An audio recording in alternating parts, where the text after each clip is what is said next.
അപ്പോൾ ഇന്ന് വലിയ നോയമ്പ് തുടങ്ങിയതിൻ്റെ 41ാമത്തെ ദിവസമാണ്.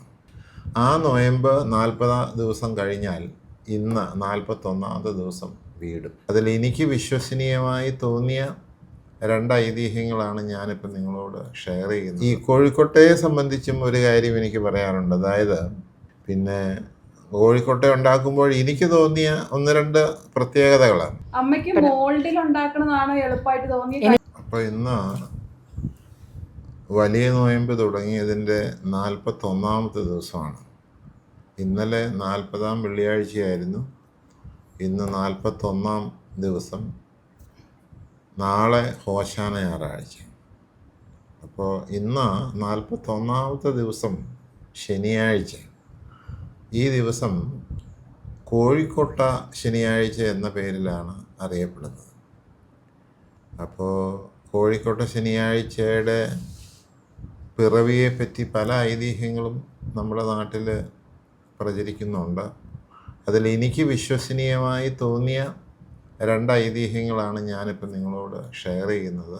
അതിലും എത്രമാത്രം വാസ്തവമുണ്ടെന്നറിയില്ല, ഐതിഹ്യമാണ്. അതായത് യേശുക്രിസ്തുവിൻ്റെ നാട്ടിൽ 40 ദിവസത്തെ നോയമ്പ് പതിവുണ്ട് എല്ലാ വർഷവും. യേശുക്രിസ്തുവും ആ നോയമ്പ് നോക്കിയിരുന്ന ആളാണെന്നാണ് പറയപ്പെടുന്നത്. ആ നോയമ്പ് 40 ദിവസം കഴിഞ്ഞാൽ ഇന്ന് 41ാമത്തെ ദിവസം വീടും. എന്നാൽ നമ്മുടെ നാട്ടിൽ സഭാപരമായ ചിട്ടവട്ടങ്ങളനുസരിച്ച് 10 ദിവസം കൂടി എക്സ്റ്റെൻഡ് ചെയ്താണ് 50ാം ദിവസം ആയിട്ട് ഈ നോയമ്പ് വരുന്നത്. 50 നോയമ്പ് എന്ന് പറയപ്പെടുന്നതും അങ്ങനെയാണ്. അതായത് 40 ദിവസം കഴിഞ്ഞ് പിന്നെ വരുന്ന ഒരാഴ്ച അല്ലെങ്കിൽ 10 ദിവസം യേശുക്രിസ്തുവിൻ്റെ പെസഹ ഭക്ഷണം, ക്രൂശാരോഹണം, ഉയർപ്പ്, അതോടുകൂടി 50 ദിവസത്തെ നോയമ്പ് വീടുകയാണ്. അപ്പോൾ പാരമ്പര്യമായിട്ടുള്ള ഈ നോയമ്പിൻ്റെ 40ാം ദിവസം ഇന്നലെ കഴിഞ്ഞു. ഇന്ന് 41ാം ദിവസം ഈ നോയമ്പ് ഒന്ന് മുറിയുകയാണ്, ലഘുവായിട്ടൊന്ന് മുറിയുകയാണ്. അങ്ങനെ മുറിക്കുന്നതിനായിട്ട് ഒരു വിഭവം കഴിച്ച് ആ നോയമ്പ് മുറിക്കുക എന്നുള്ളതാണ് രീതി വരുന്നത്. അപ്പോൾ അതാണ് കൊഴുക്കട്ട. കൊഴു അല്ലെങ്കിൽ മഴു, ആ മുറിക്കുന്നതിന് വേണ്ടി ഉപയോഗിക്കുന്ന ഒരു ഉപകരണമാണ്. ആ മുറിക്കലിനെയാണ് കോഴിക്കട്ട എന്നുള്ള രീതിയിൽ അത് പിന്നീട് ലോപിച്ച് കോഴിക്കോട്ടയായി രൂപാന്തരപ്പെട്ടതെന്നാണ് ഒരൈതിഹ്യം. രണ്ടാമത്തെ ഐതിഹ്യം യേശുക്രിസ്തു ലാസറിൻ്റെ ഭവനത്തിൽ ചെന്ന ഒരനുഭവമാണ്.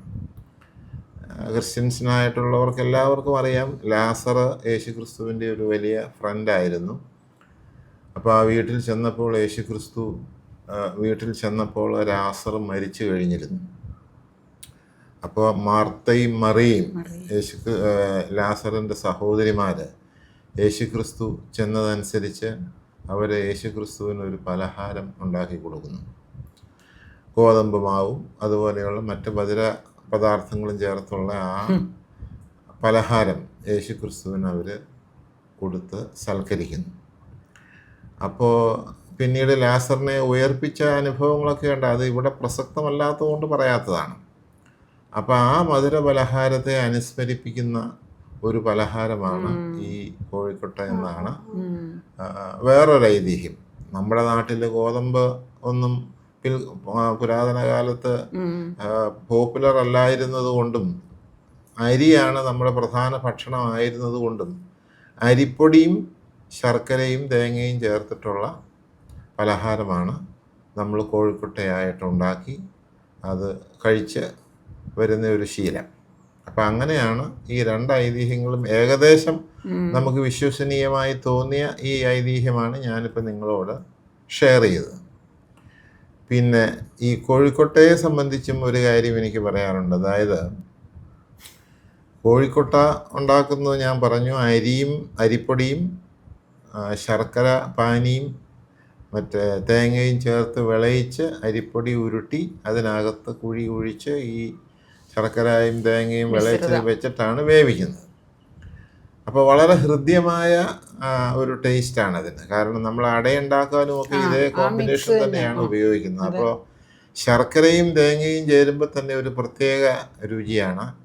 അത് അരിപ്പൊടിയിലേക്ക് കൂടി ചേർക്കുമ്പോൾ അതിനൊരു വളരെ ഹൃദ്യമായ ഒരു ടേസ്റ്റായിട്ടാണ് രൂപാന്തരപ്പെടുന്നത്.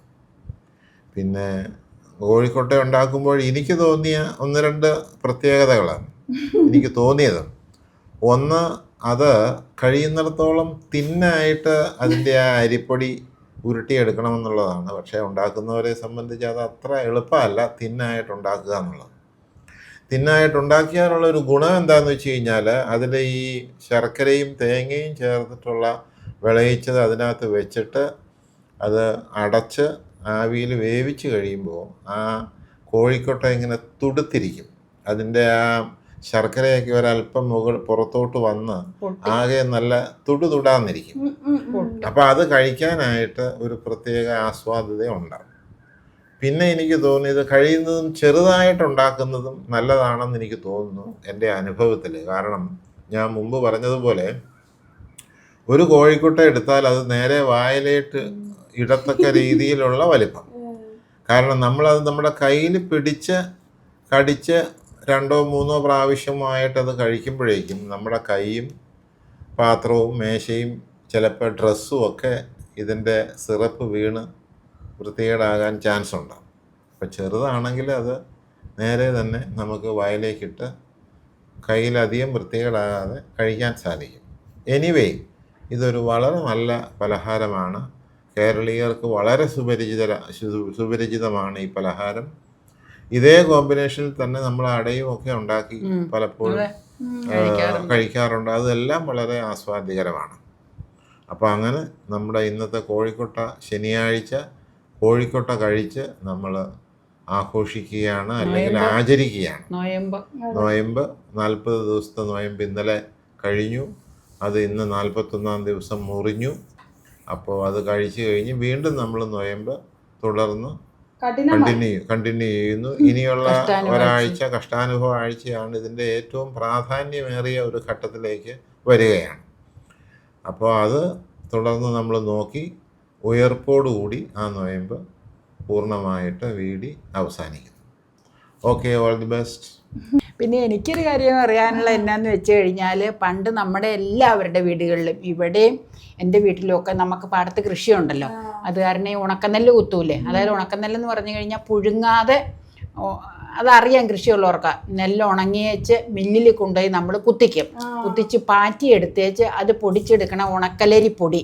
എന്നിട്ടത് വറുത്ത് നമ്മൾ ടിന്നുകളിലാക്കി വെക്കും. അതുകൊണ്ടാണ് നമ്മൾ പുട്ടിയിടാൻ തരിങ്ങോട് കൂടിയ ഉണക്കലരി പൊടി ഉണ്ടാവും. അപ്പത്തിനാണെങ്കിൽ ഇതുപോലെ കോഴിക്കോട്ട അട, അപ്പം, അതിനൊക്കെ ആണെങ്കിൽ നൈസായിട്ടുള്ള പൊടി ഉണ്ടാക്കും. അപ്പം അതിൻ്റെ ഒരു പ്രത്യേകത പിടിക്കും. അതുപോലെ തന്നെ പിടി ഇറച്ചി ഉണ്ടാക്കുമ്പോൾ പിടിക്കും.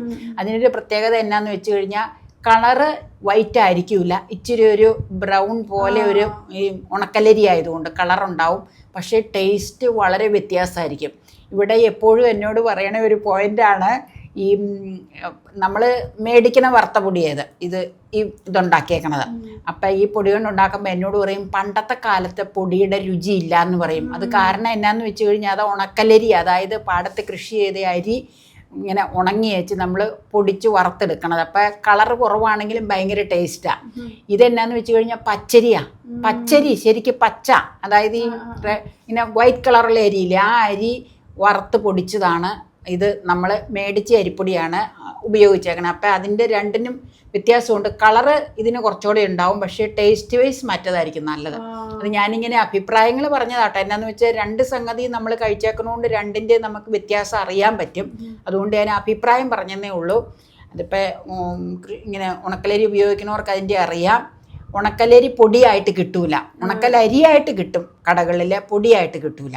അപ്പം ഇനിയിപ്പോൾ കോഴിക്കോട്ട മുറിച്ചോ? കോഴിക്കോട്ട ശരിക്കും പറഞ്ഞു കഴിഞ്ഞാൽ കോഴിക്കോട്ട മുറിച്ച് കഴിക്കേണ്ട സാധനമല്ല. പക്ഷെ നമ്മുടെ ഈ ഞാൻ മുമ്പ് പറഞ്ഞതുപോലെ ഈ കയ്യിലൊക്കെ അതിന്റെ സിറപ്പും ഒക്കെ പറ്റാതിരിക്കാൻ വേണ്ടിയിട്ടാണ് ഞാൻ ഇത് മുറിക്കുന്നത്. ഞാൻ ക്ലോസപ്പ് ഫോട്ടോ എടുക്കാനായിട്ട് ഓടുന്നുണ്ടോ? ഈ കോഴിക്കോട്ട ഉണ്ടാക്കുമ്പോൾ നമ്മുടെ വിരൽപ്പാടുകൾ അതിൽ പതിയണമെന്നാണ് പറയുന്നത്. വേണ്ട, മാർത്തയും മറിയും അവരുടെ കൈകൾ കൊണ്ടാണ് അത് ഉണ്ടാക്കിയത് ആ പലഹാരം. അപ്പോൾ അതിൻ്റെ ഒരു അനുസ്മരണയ്ക്കായിട്ടാണ് അതിൻ്റെ വിരൽ പാടുകൾ കൂടി ഒന്ന് അത് കാണിച്ചാൽ പതിയണം എന്ന് പറയുന്നത്. ഇത് കണ്ടോ, ഇതിപ്പോൾ സാമാന്യം നന്നായിട്ടത് ഇങ്ങനെ ഫില്ലാണ്. തുടുത്ത് കാണിക്കും. വന്നിട്ടുണ്ട്. ഇതിൽ വെക്കണോടി വേണ്ടല്ലോ. വെക്കാം. ഇനി അതിൻ്റെ ഫോട്ടോ എടുക്കാൻ വേണ്ടിയിട്ടുള്ള തത്രപ്പാടാണ്. അപ്പോൾ അത് കോഴിക്കോട്ടയുടെ മുകളിൽ മുറിച്ച 2 കോഴിക്കട്ടകൾ വെച്ച് നല്ല പ്രോപ്പറായിട്ട് അറേഞ്ച് ചെയ്തിട്ട് ഫോട്ടോ എടുക്കണം. ഫോട്ടോ എടുക്കുമ്പോൾ ഒന്നും നമ്മൾ ഇതിൻ്റെ ബുദ്ധിമുട്ടുകളൊന്നും അറിയുന്നില്ല അല്ലേ. അതല്ലേലും ഇങ്ങനെ എപ്പോഴും ഒരു നല്ല ഫോട്ടോഗ്രാഫിക്ക് പിന്നിൽ വലിയൊരു അധ്വാനം ഉണ്ട് എന്നുള്ളതാണ് സത്യം. ഞാൻ നല്ല ടേസ്റ്റിയാണ്. പക്ഷേ ഞാൻ കോഴിക്കോട്ടൻ മിടയാ. വളരെ പരിതാപകരമായ അവസ്ഥയായതുകൊണ്ട് മകളെനിക്ക് മോൾഡ് മേടിച്ചു തന്നത് നിങ്ങൾ കണ്ടല്ലോ. 2-3 കൊല്ലമായി മോൾഡിലാട്ടോ തയ്യാറാക്കണത്. ഞാൻ എത്ര പരത്തിയാലും അല്ലെങ്കിൽ ഉരുട്ടി ഇതാക്കിയാലും അത് എവിടെയെങ്കിലുമൊക്കെ മിസ്റ്റേക്ക് വരും. അതുകൊണ്ട് ഇവള് 2 തരത്തിലുള്ള മോൾഡ് ഉണ്ടാക്കിയത് നിങ്ങൾ നേരത്തെ വീഡിയോയിൽ കണ്ടിട്ടുണ്ട്. മോൾഡ് വാങ്ങിച്ചുകൊണ്ട് ഒന്ന് വിരൽപ്പാടുകൾ പറ്റുന്ന രീതിയിലുള്ളതും ഒന്ന് ഈ മോൾഡ്. അപ്പോൾ റൗണ്ട് ഷേപ്പുള്ള മോൾഡിലാണ് ഞങ്ങൾ ഇന്ന് ഉണ്ടാക്കിയത് കേട്ടോ. അമ്മയ്ക്ക് മോൾഡിൽ ഉണ്ടാക്കണതാണോ എളുപ്പമായിട്ട് തോന്നിയത്? എനിക്ക് മോൾഡാ. എനിക്ക് മോൾഡാ. ഇച്ചിരി താമസമുണ്ട് മോൾഡിൽ ശരിയാക്കി വെക്കാൻ. പക്ഷെ ഞാൻ കൈ കൊണ്ട് ഉണ്ടാക്കി ഒക്കൂല. ഇന്നലെ വീഡിയോ ഇട്ടപ്പോ കൊറേ പേര് പറഞ്ഞു കൈ കൊണ്ട് ഉണ്ടാക്കുന്നതാ എളുപ്പം. ആയിരിക്കും കേട്ടോ. അല്ല, അത് എക്സ്പീരിയൻസ് ഉള്ളവർക്ക് അതായിരിക്കും. ഞാൻ കോഴിക്കോട്ടെ അങ്ങനെ ഉണ്ടാക്കലും ഇല്ല. എൻ്റെ വീട്ടിൽ ഉണ്ടാക്കുമ്പോഴും എൻ്റെ ഭാഗം വീക്കാ അതിന്. അപ്പൊ പിന്നെ എനിക്ക് മോൾഡാ. പക്ഷെ മോൾഡുള്ള കാരണം വേഗം പണിയും കഴിഞ്ഞു തോന്നണേ. അധികം സമയമൊന്നും എടുത്തുമില്ല. എനിക്ക് മോൾഡാ സൗകര്യം. എൻ്റെ അഭിപ്രായം കേട്ടോ. ഓരോരുത്തർക്കും ഓരോ അതെ, കാഴ്ചപ്പാട്. അമ്മ എടുത്തില്ല. അപ്പൊ ഫുള്ളായിട്ടുള്ളത് എടുത്തോ. ഞാൻ ഇതിൽ നിന്ന് കട്ട് ചെയ്ത് പകുതി എടുത്തോളാം. എനിക്ക് പകുതി മതിയതാ. പകുതി നിന്റെ പ്ലേറ്റിൽ വെച്ചേക്കാം. എല്ലാവരും കോഴിക്കോട്ടെയൊക്കെ ഇന്നലെ കഴിച്ചു കാണുമെന്ന് വിചാരിക്കുന്നു. കാരണം വീഡിയോ വരുന്നത് ഓശാന ഞായറാഴ്ചയാണ്. അപ്പോൾ എല്ലാവരും കഴിച്ചിട്ടുണ്ടാവും എന്ന് വിചാരിക്കുന്നു. ഇതന്നെ 2 അല്ല, ഒരു കോഴിക്കോട്ടെ ആയോളത്. ഇനി അപ്പയ്ക്ക് മുറിച്ച് വെക്കട്ടെ? അല്ല, മുറിച്ച് വെക്കാം. എനിക്കിത് മതി. അതുകൊണ്ടാണ്. ഉണ്ടാക്കിയപ്പോൾ 2 ഇങ്ങനെ ചെറിയ പൊട്ടൽ പോലെ വന്നായിരുന്നു. അത് ഞങ്ങൾ അന്നേരം തന്നെ എടുത്ത് കഴിച്ചു കൂട്ടാം. പിന്നെ പൊട്ടാത്ത സംഗതികളാണ് ഇവിടെ എടുത്ത് വെച്ചത്. അപ്പം കഴിച്ചോ? ഞാൻ കഴിച്ചേച്ച് പറയാം. നമ്മൾ ആദ്യം കഴിച്ചതുകൊണ്ട് പ്രത്യേകിച്ച് പറയാനൊന്നുമില്ല. എടുത്ത് വെച്ചിരിക്കുന്ന മിക്സ് വളരെ ടേസ്റ്റിയാണ്. നമ്മൾ മാക്സിമം വിളയിച്ചാണ് എടുത്തത്. അതുകൊണ്ട് ലിക്വിഡ് ഫോം അധികം ഇങ്ങനെ വന്നിട്ടില്ല. എന്നാലും കുറച്ചൊക്കെ പനിച്ചു വരും. സിറപ്പ് സ്വല്പം ഇതിലുണ്ട്. എന്തായാലും വരും. അത് കോഴിക്കോട്ടയുടെ നിർമ്മാണത്തിലുള്ളതാട്ടോ അതാണ്. പിന്നെ ഞാൻ പറഞ്ഞില്ലേ, പച്ചരിപ്പൊടിയാണ്. എല്ലാവരും അത് വെച്ച് ചെയ്യണേ. അതെ. അല്ല, അല്ലെങ്കിൽ പിന്നെ മറ്റേ ഉണക്കലരി വാങ്ങിച്ചിട്ട് നമ്മൾ പൊടിച്ച് വറുത്തെടുക്കണം. അപ്പോൾ ഇതിൻ്റെ ഇടയിൽ ഒരു കാര്യം വിട്ടുപോയി. ഞങ്ങൾ 3 ആളും ചേർന്നിട്ടുള്ള ഒരു ഗ്രൂപ്പ് സെൽഫി. ഇതാണ് ആ സെൽഫിയുടെ ഔട്ട്കം. അപ്പോൾ അതൊക്കെ എടുത്തു. ഇതെല്ലാം കഴിഞ്ഞിട്ട് ഏറ്റവും അവസാനമാണ് ഞാൻ കഴിക്കാനായിട്ട് ഇരുന്നത്. കാരണം അല്ലെങ്കിൽ എനിക്ക് നല്ല മൊമെൻറ്റ്സ് ഒന്നും ക്യാപ്ചർ ചെയ്ത് നിങ്ങളുടെ മുന്നിലേക്ക് എത്തിക്കാനായിട്ട് സാധിക്കില്ല. നല്ല മധുരമാണെന്നാണ് ഞാൻ ഇടയ്ക്ക് പറഞ്ഞുകൊണ്ടിരിക്കുന്നത്. ആ വിളയിച്ചതിന് അല്ലെങ്കിൽ നല്ല സ്വീറ്റ് ആയിരിക്കുമല്ലോ. അപ്പോൾ ഞാൻ ഏകദേശമൊക്കെ കഴിച്ച് തീർന്നു. അപ്പോൾ ഒരു ചെറിയ പീസും കൂടെ കഴിച്ചാൽ കൊള്ളാമെന്ന് എനിക്കുണ്ടായിരുന്നു. അതാണ് ഞാൻ കഴിച്ചുകൊണ്ടിരിക്കുന്നത്. അപ്പോൾ അത് ഫിനിഷായി. ഇനി ലൈറ്റ് ഓഫ് ചെയ്ത് ഞാനും പോവുകയാണ്. Bye bye.